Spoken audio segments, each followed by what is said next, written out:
First of all, let me commend Deputy Gino Kenny for bringing forward the Dying with Dignity bill. He's put in huge effort into this, and all those who are working with him, who have campaigned, some of them for many years, to get to this point and to ensure that people do have the right to make decisions about the end of their life and for their life to end with dignity in the way that they choose. I think it's very disappointing, quite honestly, that the government have put in a counter motion to that. I think it's wholly unnecessary that they should do so. I think it's very unfortunate that they have made reference to the phrase assisted suicide, because I think that doesn't capture at all what we are talking about here, and that conjures up very different notions. What we're talking about here is when people who want to live and who've, you know, as all of us pretty much want to live their life, but when the choice about living is taken from them at the end of their life,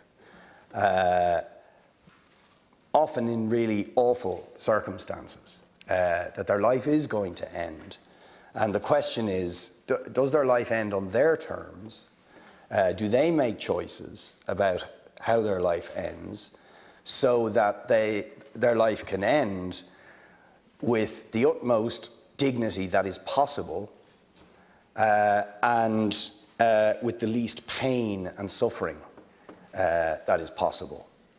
And I don't see why anybody would want to deny people the right to ensure that when the choice to live is taken away from them by illness, by an illness that is certain to end their life, why would you want to take away from them the choice about how that should happen, the terms on which that should happen, to minimise the pain and suffering, physical and spiritual, that people undergo in those circumstances? I just don't see why you would do it.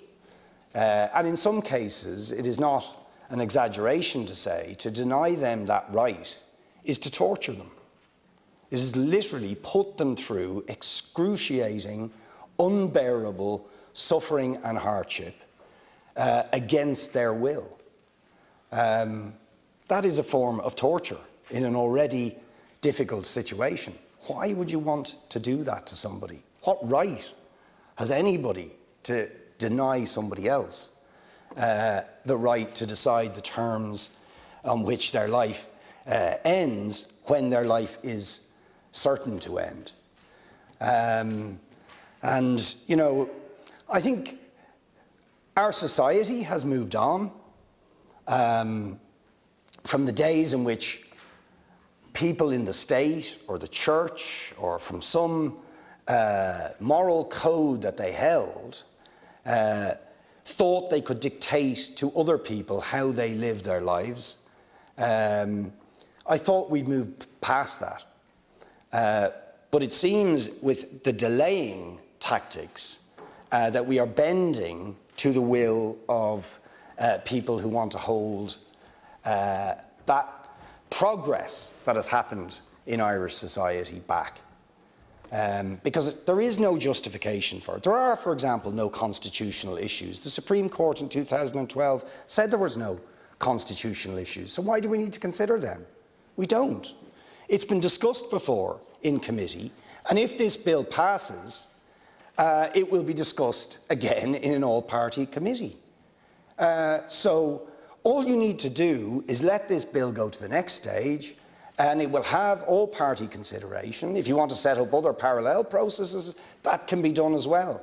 But there is absolutely no reason to delay this, because every moment of delay means that a small number of people, and it will be a small number of people, but that small number of people may suffer unnecessarily. Why would we do anything that would allow that to happen? So I appeal to the government, withdraw your counter motion and allow this bill to proceed so that we can have a mature discussion about the legislation and hopefully get it put into law soon in order to make a difficult and tragic situation for many people a little bit less unbearable and cruel.